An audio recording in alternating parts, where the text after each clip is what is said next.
Alhamdulillah Rabbil Alamin, wassalatu wassalamu ala Rasulillah wa ala alihi wa sahbihi ajma'in wa man tabi'ahum bi ihsanin ila yaumiddin.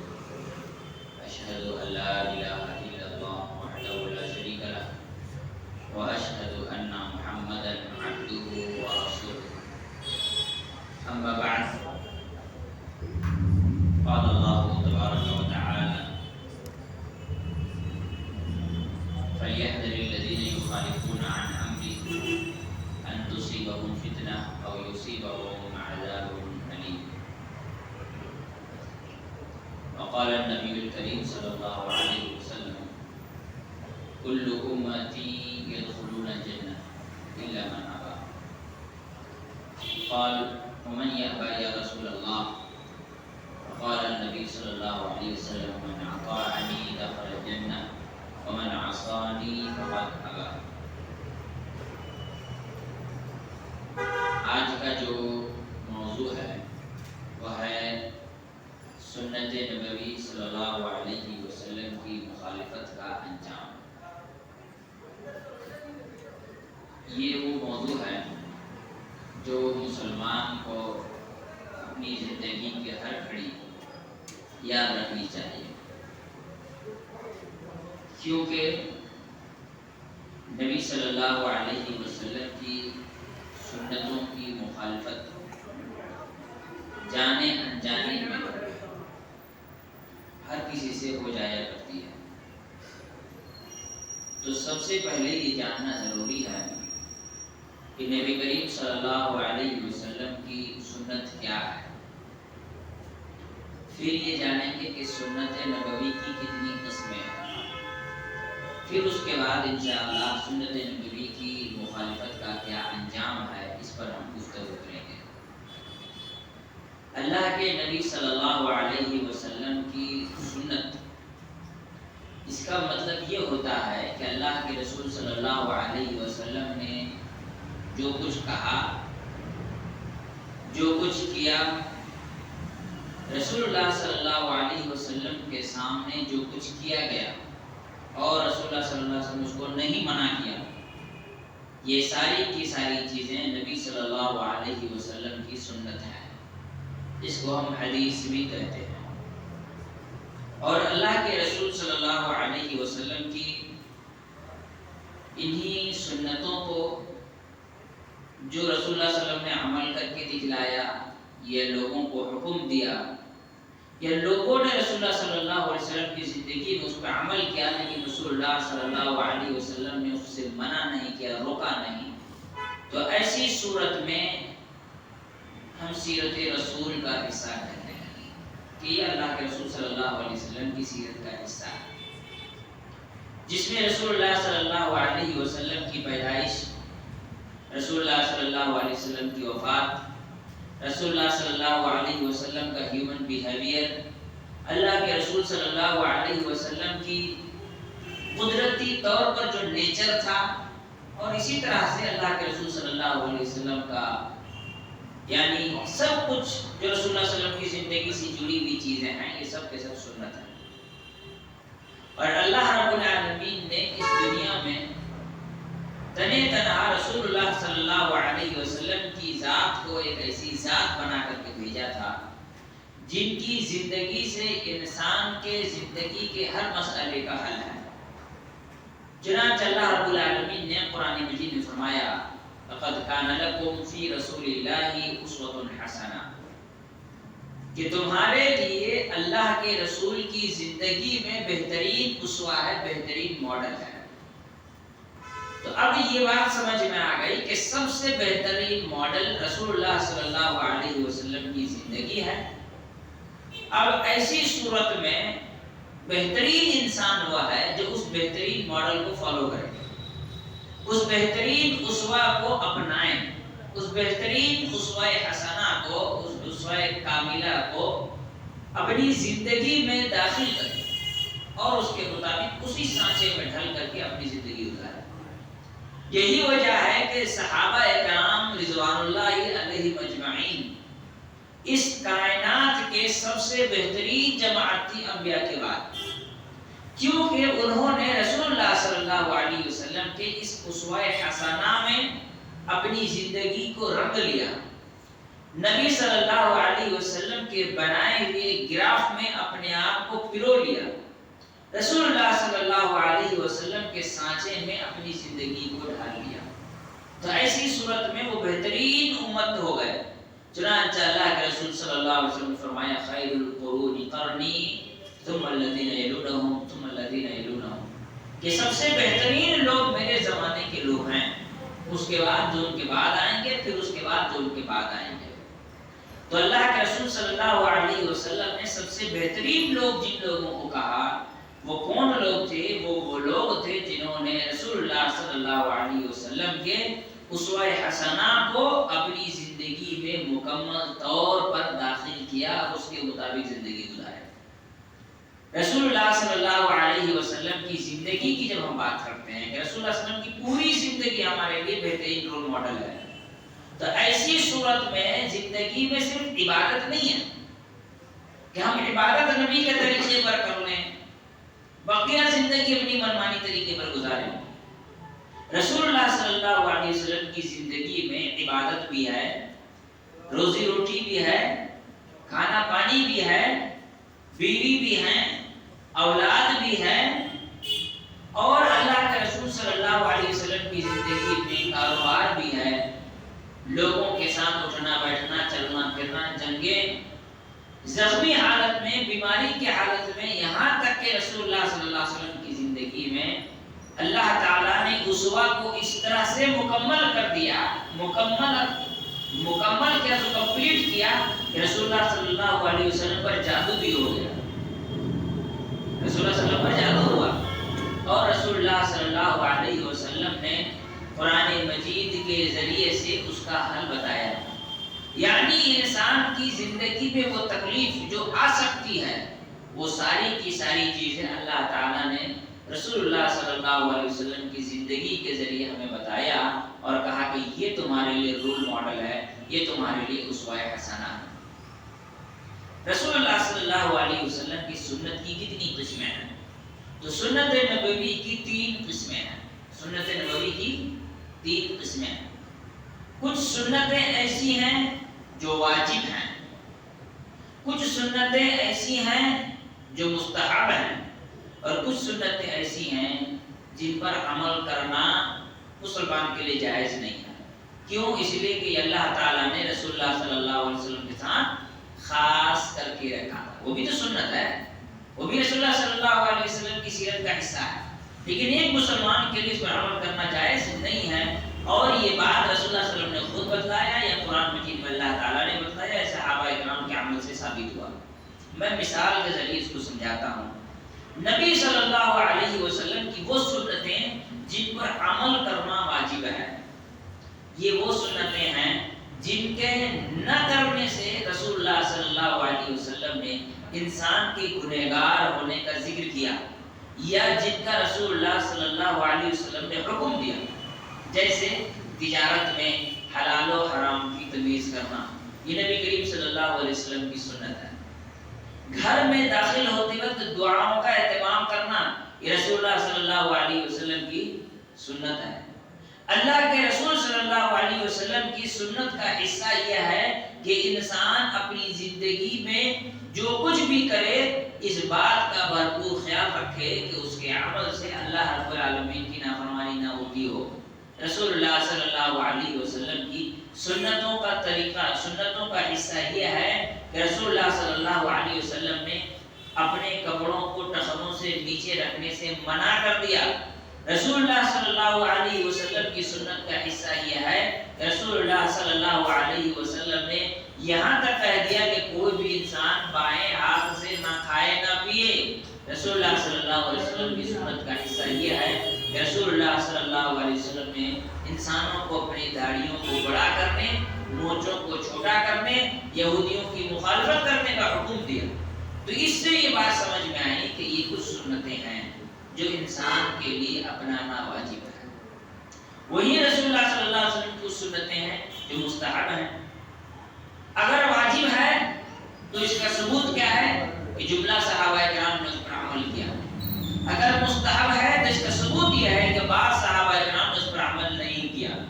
مثال کے طور پر اللہ کے رسول صلی اللہ علیہ وسلم کی سنت ہے داڑھیوں کو رنگنا۔ اللہ کے رسول صلی اللہ علیہ وسلم داڑھیوں کو کیا کرتے تھے؟ مہندی لگایا کرتے تھے۔ لیکن ہم دیکھتے ہیں کہ حضرت عمر بھی لگاتے تھے، حضرت عثمان بھی مہندی لگاتے تھے، لیکن حضرت ابوبکر نہیں لگاتے تھے۔ ان سے کسی نے کہا کہ آپ داڑھیوں کو کیوں نہیں رنگتے ہیں؟ تو انہوں نے کہا کہ کوئی خاص فائدہ ہے نہیں اس کا، بس اللہ کیا کہتے ہیں داڑھی کو رنگ لیں گے۔ تو وہ ایک شعر ہے ان کو یاد نہیں آ رہا، انہوں نے پڑھا تھا۔ تو داڑھیوں کو رنگنا یہ رسول اللہ صلی اللہ علیہ وسلم کی سنت ہے۔ عمل کرنے سے ثواب ہے، نہیں کرنے سے کوئی گناہ نہیں ہے۔ اس کا مطلب یہ وہ سنت ہے جو مستحب ہے، بہتر ہے۔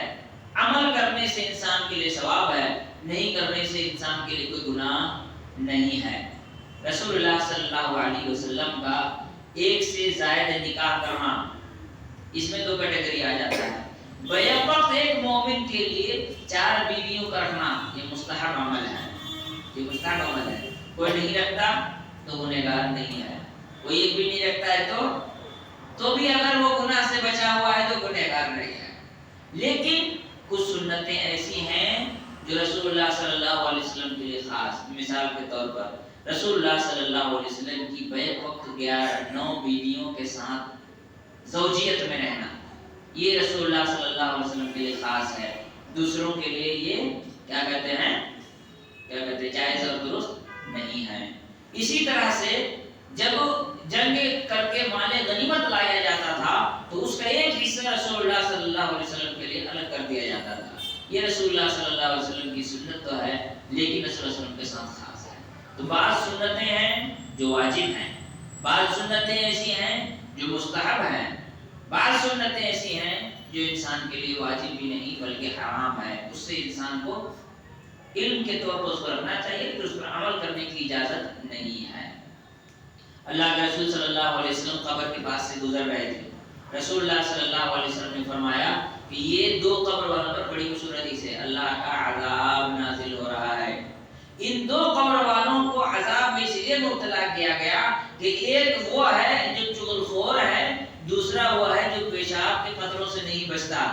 پھر اللہ کے رسول صلی اللہ علیہ وسلم نے ان دونوں کے لیے دعا کی، ایک لکڑی کی ٹہنی لی، اس کو 2 ٹکڑے کیے، اس کے بعد دونوں میں ان ٹہنیوں کو گاڑ دیا۔ اس کے بعد رسول اللہ صلی اللہ علیہ وسلم نے فرمایا جب تک یہ دونوں ٹہنیاں نہیں سوکھتی تب تک ان لوگوں کے عذاب میں کمی کر دی جائے گی۔ یہ رسول اللہ صلی اللہ علیہ وسلم کی وہ سنت ہے جو رسول اللہ صلی اللہ علیہ وسلم کے لیے خاص تھی، کیونکہ رسول اللہ صلی اللہ علیہ وسلم کو فرشتے نے آ کے بتایا کہ یہاں عذاب ہو رہا ہے۔ فرشتے نے آ کر کے بتایا کہ آپ دعا کریں گے تو جس کی برکت سے اللہ رب العالمین عذاب میں کمی کرے گا۔ علامت کے طور پر کتنی دیر عذاب میں کمی ہوگی، آپ ایک لکڑی یہاں پر کھڑی کر سکتے ہیں، گاڑ سکتے ہیں۔ یہ رسول اللہ صلی اللہ علیہ وسلم کی سنت ہے، لیکن کیا ہے؟ خاص ہے، دوسروں کے لیے جائز نہیں ہے۔ بعض لوگ کیا کرتے ہیں؟ قبروں پر پودے لگاتے ہیں۔ میرے بھائی آپ قبر پر پودے لگا رہے ہیں، کیا آپ کو پتا ہے کہ اس کے اوپر عذاب ہو رہا ہے کہ نہیں ہو رہا ہے؟ آپ نے کیوں لگایا؟ یہ بات پوچھنے کی ہے۔ تو بتانا یہ ہے کہ رسول اللہ صلی اللہ علیہ وسلم کی سنت کی 3 قسمیں ہیں۔ اب جہاں واجب والی بات ہے اور مستحب والی بات ہے، اس میں ہم مستحب پر گفتگو اس لیے نہیں کر رہے ہیں کہ اس پر عمل کرنے سے ثواب ہے، نہیں کرنے سے گناہ نہیں ہے۔ لیکن جہاں پر انسان کے لیے واجب والی سنت پائی جاتی ہے وہاں مخالفت کرنے سے انسان کا بہت زیادہ نقصان ہوگا، بہت زیادہ نقصان ہوگا۔ آدمی ان کو چھوڑ دینے سے یا مخالفت کرنے سے دونوں صورتوں میں گنہگار ہوگا۔ محض چھوڑ دیتا ہے تو ایسی صورت میں گنہگار ہے، مخالفت کرتا ہے، اس کو نبی کے طریقے کی تحقیر کرتا ہے، کہ نبی کی اس سنت کو اپنانے کو اپنے لیے باعث شرم محسوس کرتا ہے تو وہ انسان اسلام سے خارج ہو جائے گا۔ یہ وہ سنتیں ہیں جو ایک مومن کے لیے واجب اور ضروری ہے۔ تو ان سنتوں کو چھوڑ دینے کا یا میں تو ان کے انکار کرنے کی بات اگر کریں تو انسان کافی ہو جائے گا، صرف چھوڑ دینے کا پہلا نقصان یہ ہے کہ خاتمۃ محبت اللہ ورسولہ صلی اللہ علیہ وسلم، پہلا نقصان نبی کے سنتوں کو چھوڑ دینے کا، پہلا نقصان ہے کہ اس انسان کے دل سے اللہ اس کے رسول صلی اللہ علیہ وسلم کی محبت باہر نکل جاتی ہے، محبت کا خاتمہ ہو جاتا ہے۔ اللہ رب العالمین نے سورہ آل عمران میں اس بات کا ذکر کیا، کہا اللہ تعالیٰ نے فرمایا اے میرے نبی آپ لوگوں سے کہہ دیجئے، قل کہہ دیجئے ان کنتم تحبون اللہ، اگر تم اللہ سے محبت کرتے ہو، اگر تم محبت کرتے ہو، اب تم اپنے دل سے پوچھو محبت کرتے ہو کہ نہیں کرتے ہو، اگر تم اللہ سے محبت کرتے ہو فاتبعونی، تو میری سنتوں کو لازم پکڑو، میرے طور طریقے کو اپناؤ، میرے چال ڈھال کو اپناؤ، میری زندگی کو لازم پکڑو، یحببکم اللہ، اللہ تعالیٰ تم سے محبت کرے گا، وَيَغْفِرْ لَكُمْ ذُنُوبَكُمْ، اور تمہارے گناہوں کو بخش دے گا۔ تو پہلی بات یہ ہے کہ جو انسان نبی صلی اللہ علیہ وسلم کی سنتوں کو چھوڑ دیتا ہے، چاہے وہ واجبی سنت ہو، اگر چھوڑ دیتا ہے تو ایسی صورت میں اللہ کی محبت اس کے دل سے نکلنا شروع ہو جاتی ہے، نبی کی محبت اس کے دل سے نکلنا شروع ہو جاتی ہے، کیونکہ جو انسان اللہ سے محبت کرے گا وہ نبی کے طور طریقے کو اپنائے گا، نبی کے طریقے کو اپنانا یہ اللہ کی محبت کی دلیل ہے، اور اللہ رب العالمین اس دلیل کو دیکھنا پسند کرتا ہے۔ اللہ تعالیٰ یہ دیکھنا چاہتا ہے کہ آپ کے دل میں اللہ کے لیے کتنی جگہ ہے، آپ اللہ سے کتنی محبت کرتے ہیں۔ آپ نبی کے سنت کو چھوڑ دیتے ہیں، مطلب یہ ہوا آپ اللہ تعالیٰ سے محبت کے معاملے میں دعویٰ جو کیے ہیں یہ غلط ہے، آپ جھوٹ بول رہے ہیں۔ اسی لیے انسان کو چاہیے کہ نبی کی سنتوں کو نہ چھوڑے، نبی کی سنتوں کو اپنائے، لازم پکڑے۔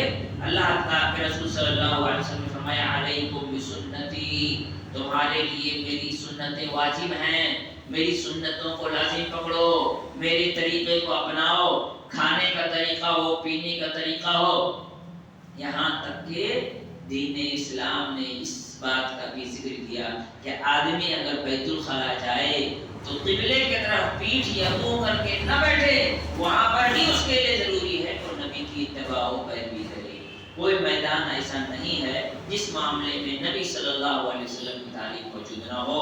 ایسے میں کوئی آدمی اگر نبی صلی اللہ علیہ وسلم کی تعلیم کو چھوڑ کر دیتا ہے تو سب سے پہلا نقصان یہ ہوگا کہ اللہ تعالیٰ کی محبت اس کے دل سے نکل جائے گی، رسول اللہ صلی اللہ علیہ وسلم کی محبت اس کے دل سے نکل جائے گی، اور جب اللہ کی محبت اس کے رسول کی محبت نکل جائے گی تو ایسی صورت میں انسان کس درجے کا مومن رہ جائے گا، کس درجے کا مسلمان رہ جائے گا، یہ ہمیں دیکھنے اور جاننے کی ضرورت ہے۔ اللہ کی محبت نکل جانے کا نقصان یہ ہوگا کہ انسان کا دل ہمیشہ ایمان سے، اسلام سے بے چین رہے گا، ہمیشہ، جو ہم انشاءاللہ آگے بیان کریں گے۔ تو پہلا نقصان کیا ہے؟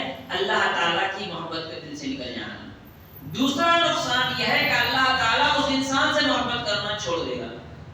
ہمارے دل سے اللہ کی محبت نکل جائے گی تو اللہ رب العالمین ہم سے بھی محبت نہیں کرے گا، کیونکہ اسی آیت میں اللہ تعالیٰ نے فرمایا یحببکم اللہ، اگر تم اللہ سے محبت کرتے ہو تو میری اتباع کرو، اللہ تم سے محبت کرے گا۔ تو ایک تو ہمارے دل سے اللہ اس کے رسول کی محبت کا نکل جانا، دوسری چیز یہ ہے کہ اللہ تعالیٰ کا ہم سے محبت نہ کرنا، اللہ تعالیٰ ہم کو ناپسند کرے گا، ہم سے محبت کرنا چھوڑ دے گا، اور جس سے اللہ تعالیٰ محبت کرنا چھوڑ دے، جس سے اللہ رب العالمین، جس کو اللہ تعالیٰ ناپسند کرنے لگ جائے، اس کا کیا انجام ہو سکتا ہے۔ دوسری چیز میں نے جیسے ابھی کہا کہ اللہ اور اس کے رسول کی محبت کے نکل جانے کا نتیجہ یہ ہوگا وہ انسان اسلام سے بیزار ہو جائے گا، شریعت کے حکم سے بیزار ہو جائے گا، شریعت کے طور طریقے سے بیزار ہو جائے گا، اس کو جھنجھٹ محسوس ہوگی، شریعت کے احکام پر عمل کرتے وقت وہ کمفرٹیبل نہیں رہے گا اس کے لیے، اس لیے کہ اللہ کے رسول صلی اللہ علیہ وسلم نے فرمایا ثلاث من کن فیہ وجد حلاوۃ الایمان، جس آدمی کے اندر تین اچھائیاں پائی جائیں وہ ایمان کی لذت کو محسوس کرے گا۔ اب جس کو لذت محسوس نہ ہو اس کو کڑوا فیل ہوگا، اور جس کو لذت محسوس ہو وہ کبھی کڑوا فیل نہیں کرے گا. تو اللہ کے رسول صلی اللہ علیہ وسلم نے کہا فرمایا جس کے اندر 3 اچھائیاں پائی جائیں وہ ایمان کی لذت محسوس کرے گا.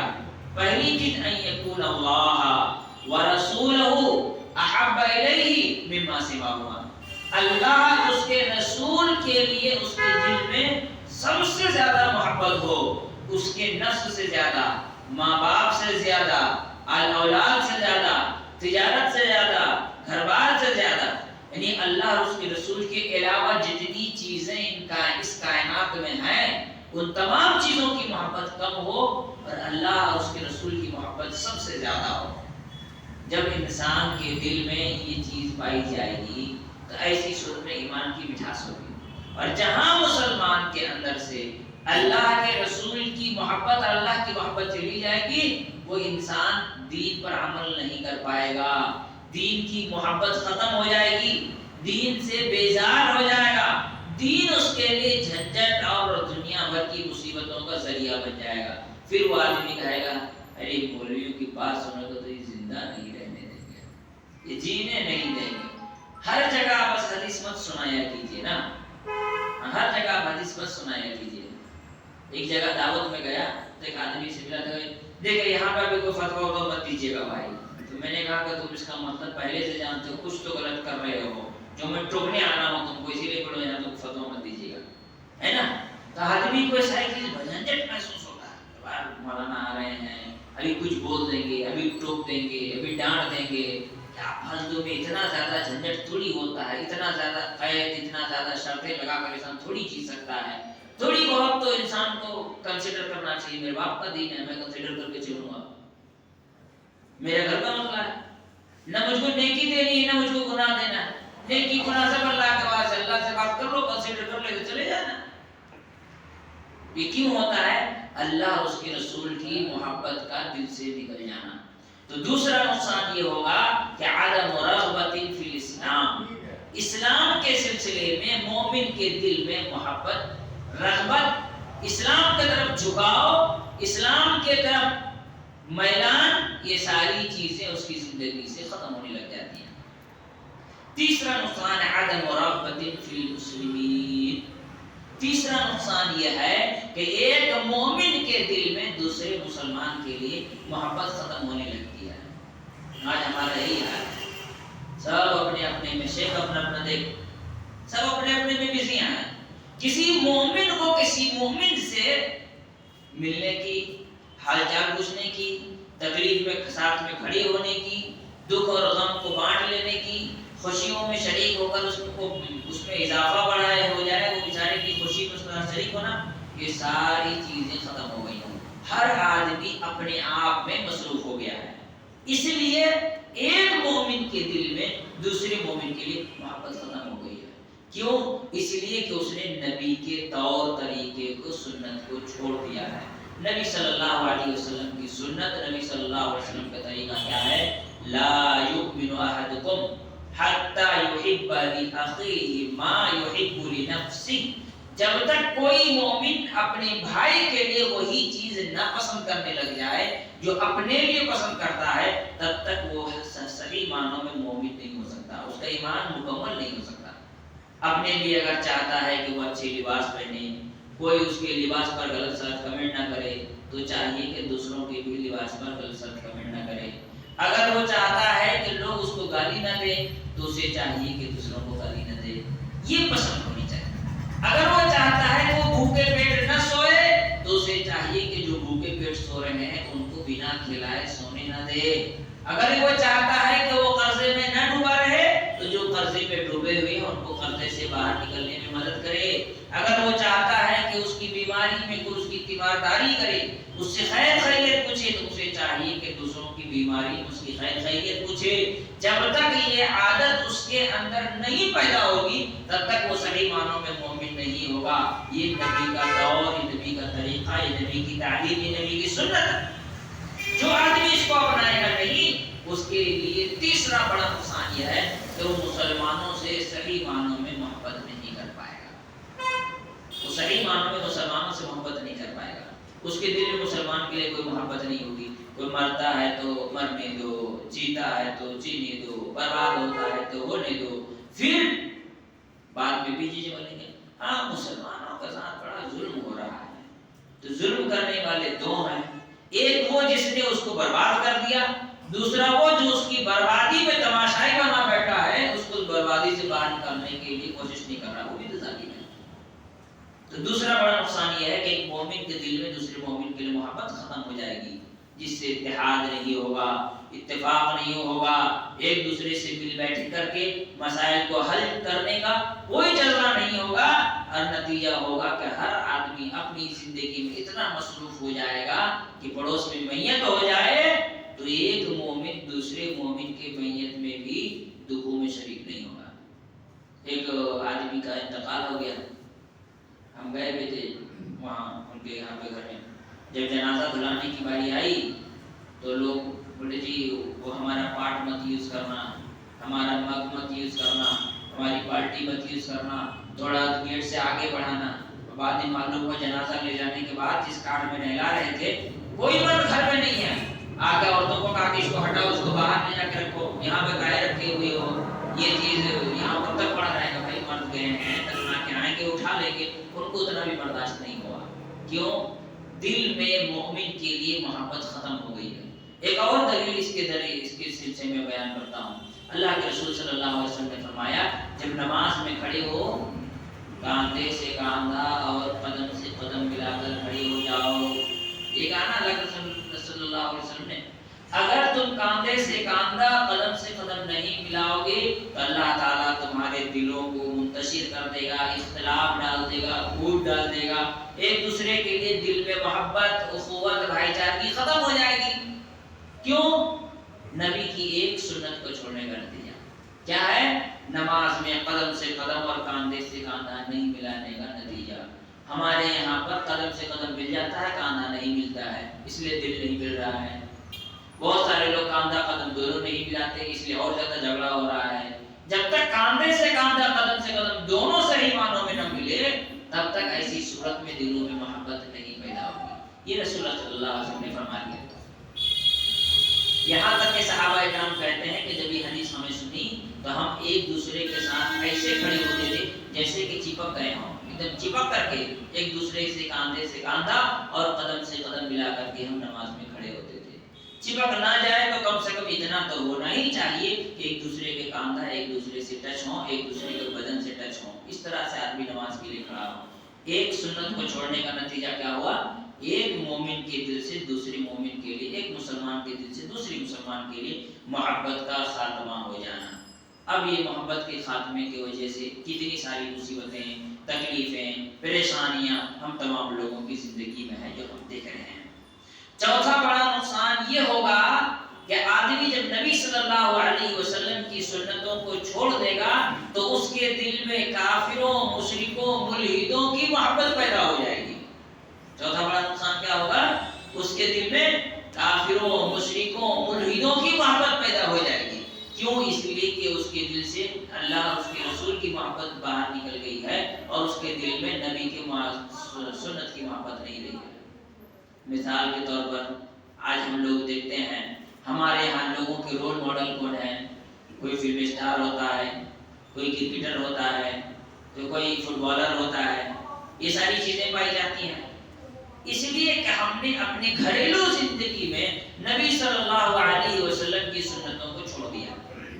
اب نبی صلی اللہ علیہ وسلم کی سنتیں میں آپ کو تھوڑی دیر میں بتاتا ہوں۔ گھریلو معاملات میں نبی صلی اللہ علیہ وسلم کی سنت، کسی بھی انسان کو ہم دیکھیں، ہمارے یہاں مکتب میں بچہ پڑھتا تھا گاندھی باغ میں، وہ آیا تو اس کا جو نوٹ بک تھا اس کے اوپر کسی کی فوٹو تھی، فٹ بالر کی۔ کہا ہمیں جی کون ہے؟ بولے مجھ کو نہیں معلوم، نہیں جانتے ہیں، یہ میسی ہے۔ بولے یہ کون ہے؟ ارے فٹ بالر ہے، یہ فٹ بال کھیلتا ہے۔ میں نے کہا اچھا ابو بکر کو جانتے ہو؟ بولا کون ابو بکر؟ اسے میسی پتا ہے، ابو بکر نہیں پتا۔ اسے دنیا کے یہ پتا ہوگا، اس کو ہمارے سماج کی حالت یہ ہے کہ کون سی ہیرو کی بیوی کس ہیرو کے ساتھ بھاگ گئی، کون کس کی اولاد ہے، کس فلم نے کتنا کمایا، اس کو یاد ہے۔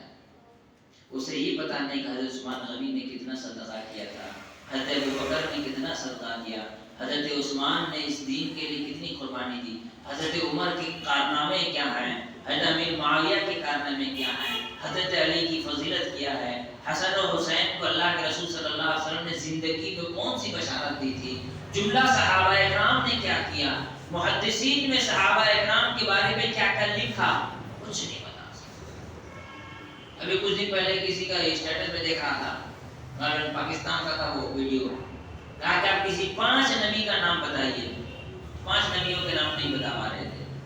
ہمیں یہ بھی نہیں پتا کہ ابھی پوچھ لو کہ 5 نبی، ہم اس کی بات نہیں کرتے۔ اللہ کے رسول صلی اللہ علیہ وسلم یا اللہ رب العالمین نے اولو العزم من الرسل کہا، کچھ اولو العزم من الرسل ہیں۔ اولو العزم من الرسل کا مطلب ہوتا ہے وہ رسول جو پہاڑ کی طرح ڈٹ کر کھڑے رہے۔ وہ 5 یا وہ 4 نبی کون ہیں تو بھی نہیں پتا، ہے نا۔ یہ ہمارے مومنوں کی، مسلمانوں کی پیدائشی جنتیوں کے گھر کی حالات ہیں۔ کیوں؟ ہم نے نبی کی زندگی کے طور طریقے کو نہیں اپنایا۔ نبی کی سنت بتاتا ہوں، میں نے کہا نا سنت میں وہ چیز داخل ہے جو صحابہ کرام رسول اللہ صلی اللہ علیہ وسلم کی زندگی میں کرتے تھے۔ رمضان میں یہ حدیث ہم لوگ اکثر سنتے ہیں۔ اللہ کے رسول صلی اللہ علیہ وسلم کے زمانے کے بارے میں ایک صحابیہ کہتی ہیں کہ ہم رمضان کے مہینے میں اپنے بچوں کو کھلونا دے کر کے اپنے ساتھ مسجد لے جایا کرتے تھے، پھر ہم دعا میں، اذکار میں، تلاوت میں، نمازوں میں مصروف ہو جاتے تھے۔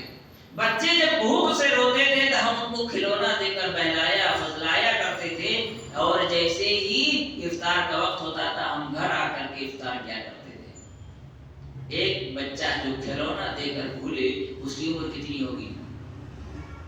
سمجھ میں آ رہی ہے؟ اس عمر میں بچے کو روزہ رکھنے کی پریکٹس کروانا، یہ صحابہ کرام کی زندگی ہے جو نبی صلی اللہ علیہ وسلم کی زندگی کا حصہ ہے۔ اللہ کے رسول صلی اللہ علیہ وسلم کے سامنے صدقے کا مال رکھا ہوا ہے، حضرت حسن یا حسین دو میں سے کوئی ایک جا کر کے صدقے کا کھجور اٹھا کر منہ میں رکھ لیتے ہیں۔ اللہ کے رسول صلی اللہ علیہ وسلم کو تھوکنے کے لیے کہتے ہیں، وہ نہیں تھوکتے، چھوٹا بچہ ہے، نہیں، بہت سارے بچے ہوتے ہیں تھوک نہیں پاتے ہیں، یا ہو سکتا ہے کہ وہ نہیں کھا رہے ہیں کھائے تھوکیں گے، ٹھیک ہے، بہت سارے بچے نا مٹی رکھ لے منہ میں، تھوک تو تھوکنا نہیں ہے، اس کے منہ میں تو انگلی ڈال کر کے نکالنا پڑتا ہے۔ اللہ کے رسول صلی اللہ علیہ وسلم نے اپنے نواسے کے منہ میں انگلی ڈال کر کے اس کھجور کو نکال دیا اور کہا کہ صدقہ ہمارے اہل بیت کے لیے، ہمارے فیملی والوں کے لیے حرام ہے، یہ تم نہیں کھا سکتے۔ بچہ ہے، بالغ ہو جائے گا تب جا کر نیکی اور گناہ لکھے جائیں گے۔ بلوغت سے پہلے جب تک کوئی بالغ نہ ہو اس کے نیکیوں، اس کے گناہ نہیں لکھے جاتے۔ اللہ کے رسول صلی اللہ علیہ وسلم نے فرمایا رفع القلم عن 3، آگے فرمایا وعن الصبی حتی یحتلم، 3 لوگوں کے گناہوں کو نہیں لکھا جاتا، قلم اٹھا لیا گیا، ان میں سے ایک وہ بچہ جو بالغ نہ ہو، جب بالغ ہوگا تب اس کے گناہ لکھے جائیں گے۔ تو وہ نابالغ بچے ہیں، رسول اللہ صلی اللہ علیہ وسلم نے باہر نکال دیا کھینچ کر کے، اس کھجور کو کھانے نہیں دیا۔ اللہ کے رسول صلی اللہ علیہ وسلم کی سنت، رسول اللہ صلی اللہ علیہ وسلم نے فرمایا مروا اولادکم بالصلاۃ وهم ابناء 7 واضربوهم ابناء 10، اپنے اولاد کو نماز کی تعلیم دو، حکم دو، نماز کے لیے ساتھ لے جاؤ، عادت دلاؤ۔ جب وہ 7 سال کے ہوں، 10 سال کے ہونے کے باوجود نماز نہ پڑھے تو ان کی پٹائی کیا کرو؟ یہ رسول اللہ صلی اللہ علیہ وسلم کی تعلیم ہے، نبی صلی اللہ علیہ وسلم کی سنت ہے۔ ہم نے اپنے گھروں میں ان چیزوں کو جگہ نہیں دی، تو آج ہمارے یہاں بہت سارے بزرگوں کی حالت بتا رہا ہوں، حج کرنے جا رہے ہیں تب جا کر کے دعا اور سورہ یاد کر رہے ہیں کہ نماز میں کیا پڑھنا چاہیے، ہے نا۔ حج کرنے نکلے ہیں تب پوچھتے ہیں کہ امام صاحب وہ تھوڑا ہم کو نماز کا دعا تھوڑا بتائیے گا، تو یا سن لیجیے گا صحیح ہو رہا ہے کہ نہیں ہو رہا ہے، ایک کو صحیح نہیں ہو رہا ہے۔ حج کرنے جا رہے ہیں حضرت، تب ان کو اس بات کی فکر ہے کہ ہم کو دعا بھی یاد کرنا چاہیے نماز کا۔ اور ان کی اولادوں کی حالت دیکھ لیجئے، کسی کے بال کسی کی طرح، تو کسی کا لباس کسی کی طرح، تو کسی کا پینٹ کسی کی طرح، نا گھر کی عورتوں کی حالت ہے، میک اپ کسی کی طرح ہے، تو ڈریس کسی کی طرح ہے، کسی کا رول ماڈل کوئی ہے۔ میرے باپ کو گالی دے دینا، اس کو گالی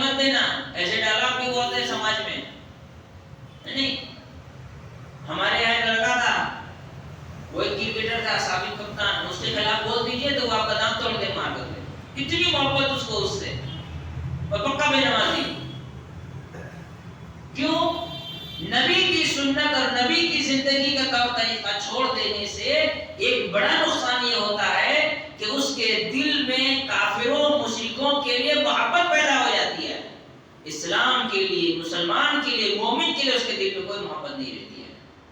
پھر اس کے دوست احباب دیکھیے گا ویسے ہی ہوں گے، لچڑ بندر بندر ہنومان ٹائپ کا سب۔ ہاں کیوں؟ اس کا اسٹیٹس مینٹین نہیں ہوگا مسجد کے مسلمانوں کے ساتھ، کالج کے وہی فرینڈز۔ ایک لڑکا کہتا ہے کہ ہم انٹرنیشنل فلائٹ میں آ رہے تھے تو ایک بوتل دارو دیا مجھ کو، بزنس کلاس میں آ رہا تھا نا، تو کہا میں تو پیتا نہیں، تو میں اپنے ایک ہندو دوست کو دے دیا۔ میں نے کہا بہت اچھا کیا، خود نہیں پیا دوسرے کو پلا دیا، تو گناہ تو تیرا اتنی ہو جتنا پینے کا ہوتا ہے۔ کیوں؟ ان کے لیے ان کے دل میں محبت بیٹھی، نبی کی سنت چھوڑ دیا، نبی کے طور طریقے چھوڑ دیے۔ ہمارے یہاں جب لوگوں کے پاس پیسے ہو جاتے ہیں تو لوگ اپنے گھروں میں مسجد بنا لیتے ہیں، مسجد نہیں آنا نماز پڑھنے کے لیے، گھر میں ہم لوگ 4 باپ بیٹے جماعت سے پڑھنے کے، ایک حافظ جی رکھ لو، وہ آ کے نماز پڑھا کے چلے جائیں گے۔ رمضان میں تراویح، حافظ جی ہمارے گھر آئیں گے، تراویح پڑھا کے چلے جائیں گے، ہم نہیں جا سکتے مسجد تراویح پڑھنے کے لیے۔ ایسی عبادتیں پتہ نہیں شاید کہ آسمان سے واپس آ کے اسی کے چہرے پہ پڑ جاتی ہوں گی۔ اچھے بھلے کوٹ پینٹ پہن کر کے آئیں گے نماز پڑھنے کے لیے، جوتے کاؤنٹر میں نماز پڑھیں گے۔ جنہیں میں کہتا ہوں جس کے نصیب میں جوتا وہ کچھ بھی پہنے پڑے گا تو نماز جوتے کاؤنٹر میں ہی ہو۔ کیوں ہوتا ہے یہ سب؟ نماز کے لیے وقت نہیں ہوتی ہے، مسلمان دوست نہیں بنا سکتے، اسٹیٹس مینٹین کرنا رہتا ہے، تو پھر ان کی دوستی میں وہ مارواڑی ہوتے ہیں، اس کے دوستی میں وہ کرسچنز ہوتے ہیں، اس کے دوستی میں وہ سارے لوگ پیدا ہو جاتے ہیں۔ کیوں ہوتی ہے؟ کیونکہ اس نے نبی کی سنتوں کو نہیں اپنایا، اس کی تربیت میں نبی کی سنتوں کو جگہ نہیں ملی۔ نتیجہ یہ ہوا کہ اس کے دل میں کافر کے لیے، مشرک کے لیے اتنی محبت بیٹھ گئی جتنی محبت اس کے دل میں کسی مومن کے لیے ہونی چاہیے۔ پانچواں نقصان یہ ہوگا، یا چھٹا نقصان یہ ہے زندگی میں انسان کے ساتھ، چھٹا نقصان یہ ہوگا نبی صلی اللہ علیہ وسلم کی سنتوں کو چھوڑ دینے کا، کہ وہ ہے الاشتغال فی اللہو واللعب، انسان لہو و لعب میں مصروف ہو جائے گا، کھل کر کے وہ اپنی لائف انجوائے کرنے میں چلا جائے گا۔ اس کو تو لائف انجوائے کرنا ہے، لائف انجوائے کرنے کے چکر میں وہ دین کو بیچ کھائے گا۔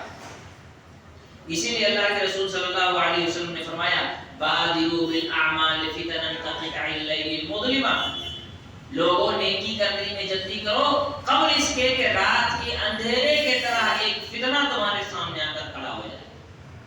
جس طرح رات کے اندھیرے میں آدمی کو نہیں دکھائی دیتا ہے کہ سامنے کیا ہے، دائیں کیا ہے، بائیں کیا ہے، ویسے اس کو پتہ بھی نہیں چلے گا کہ وہ اچھا کر رہا ہے کہ برا کر رہا ہے، وہ سمجھ میں بھی نہیں آئے گا۔ يصبح الرجل مؤمنا ويمسي كافرا ويمسي الرجل مؤمنا ويصبح كافرا، صبح مسلمان ہوگا تو شام ہوتے ہوتے کافر ہو جائے گا، کبھی شام کو اگر مسلمان ہوگا تو صبح ہوتے ہوتے کافر ہو جائے گا۔ يبيع دينه بعرض من الدنيا، دنیا کے چکر میں اپنا دین بیچ کھائے گا، لہو لعب میں مصروف۔ زندگی کا مقصد یہی ہوگا، گھومنا پھرنا، موج مستی کرنا، زندگی کا یہ مقصد رہ جائے گا اس کا۔ قرآن پڑھ لے، تلاوت کر لے، دعا کر لے، اذکار کر لے، نماز پڑھ لے، کوئی موقع نہیں ہے، مست مولا گھومتا آدمی۔ اور پھر وہی لوگ ڈائلاگ کیا ماریں گے، ہم کسی سے نہیں صرف اللہ سے ڈرتے ہیں۔ ڈائلاگ ہوتا ہے نا، میں نماز پڑھا نہیں، کیسا بے شرم ہے، منہ چڑھا کے بولتا ہے نماز نہیں پڑھا تو نہیں پڑھا، میں کیا مولوی صاحب سے ڈرتا ہوں، میں صرف اللہ سے ڈرتا ہوں۔ اللہ سے ڈرا ہوتا تو نماز پڑھا ہوتا، کم وقت مولوی صاحب تھوڑی اس کو مارنے والے ہیں نماز نہیں پڑھنے سے، مارتے نہیں شہر اللہ ہمارے سماج میں۔ الاشتغال فی الدنیا، دنیا میں مصروف۔ عبد الدینار، جس کو اللہ کے رسول صلی اللہ علیہ وسلم نے فرمایا تئس عبد الدینار و عبد الدرہم، افسوس برباد ہو گئے یہ دنیا طلب کرنے والے، دنیا کے پجاری، دنیا کے عبد الدینار مطلب روپیے پیسے کے پجاری، روزہ نماز دعا اذکار سب چھوڑ دیا۔ کیوں؟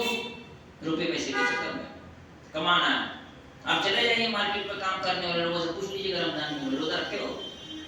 ایک لڑکا کپڑے کے دکان میں کام کرتا ہے، کپڑے کی دکان میں، کپڑے میں 5 کلو کا کپڑا تو ہوتا ہی نہیں ہوگا، بہت ہو جائے گا ایک گٹر ہو 10 کلو، کیا کہتے ہیں گٹر اٹھائے گا تو 10 کلو، دن بھر گٹر تو اٹھانا رہتے، اٹھاؤ کپڑا دیکھا ہوتا ہے کر کے دوبارہ رکھ دو، 150 گرام 200 گرام کے سب سامان ہوتے ہیں۔ روزہ رکھے؟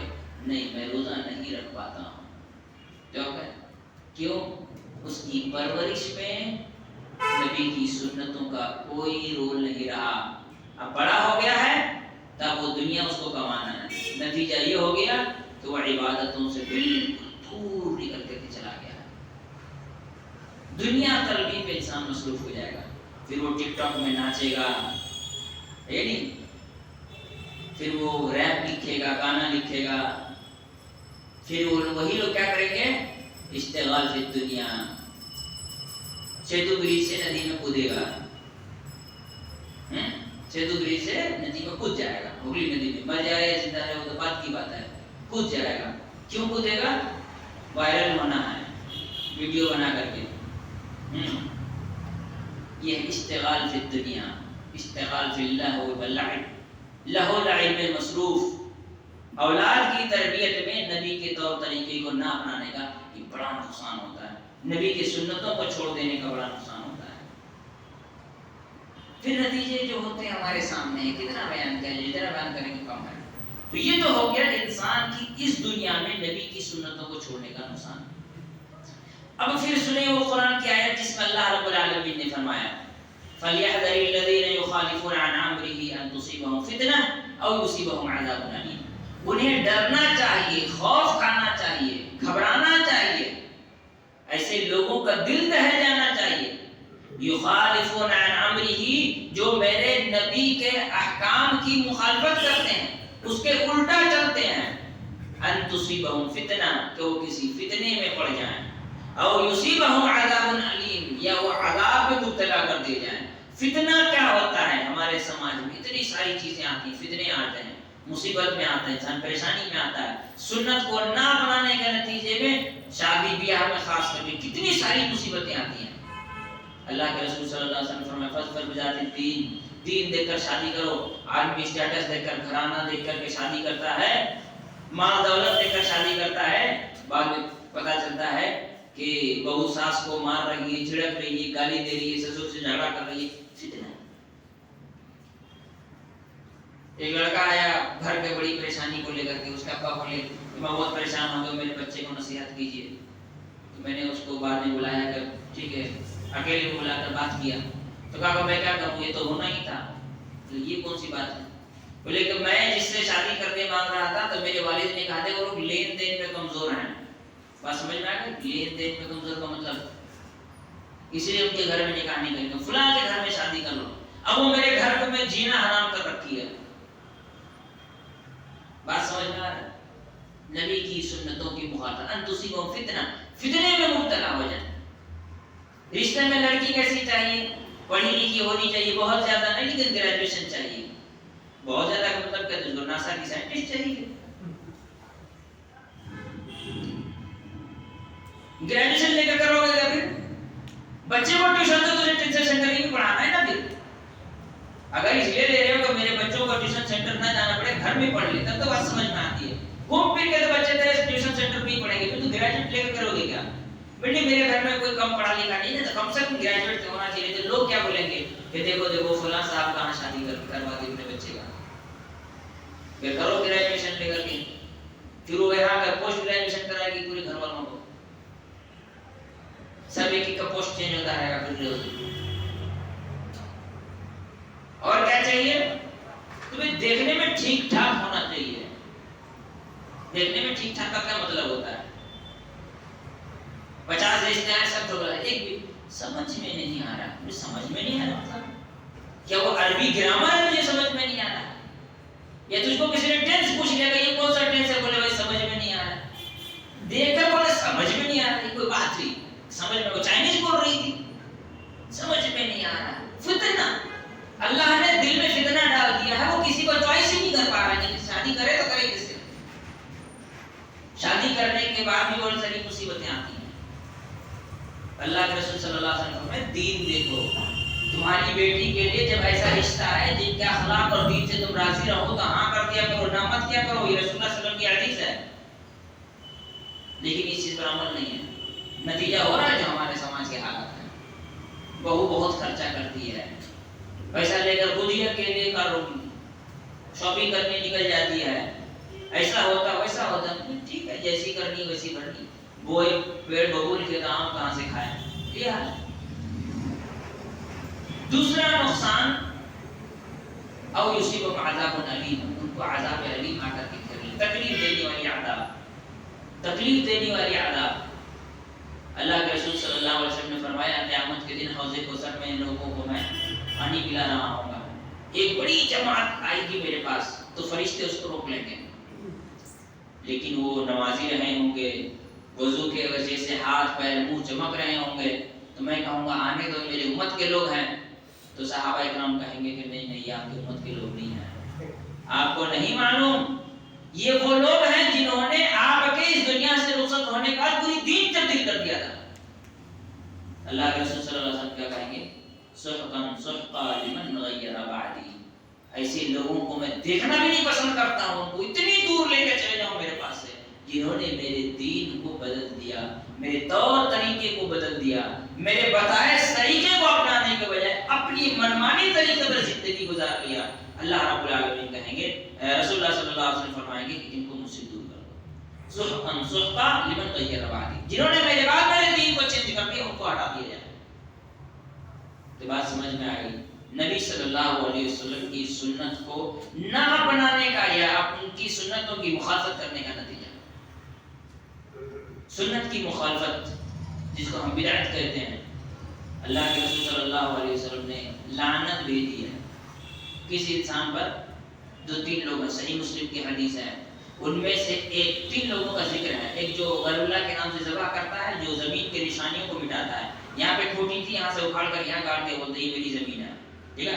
اور تیسرا ایک اللہ کے رسول صلی اللہ علیہ وسلم نے اس کا ذکر کیا، من آوا محدثا، جو کسی بدعتی کو کی جان بچائے، بدعتی کو پناہ دے، بدعتی کی جان بچانے کا مطلب بدعت کی وجہ سے اس کو سزا دی جا رہی تھی لیکن اس نے اس کی جان بچانے کی کوشش کی، اس کو پناہ دے دیا۔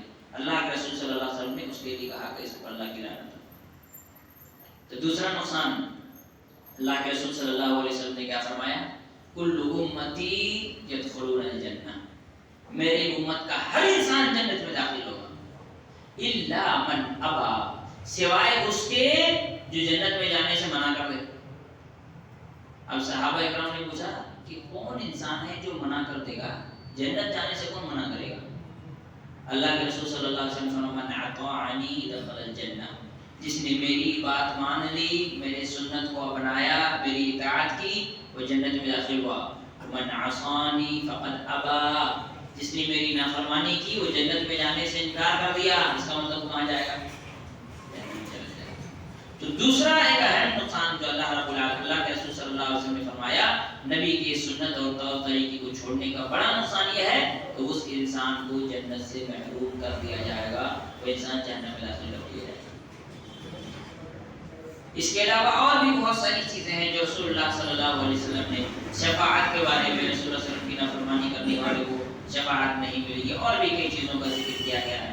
اللہ رب العالمین سے دعا ہے اللہ تعالیٰ ہم تمام لوگوں کو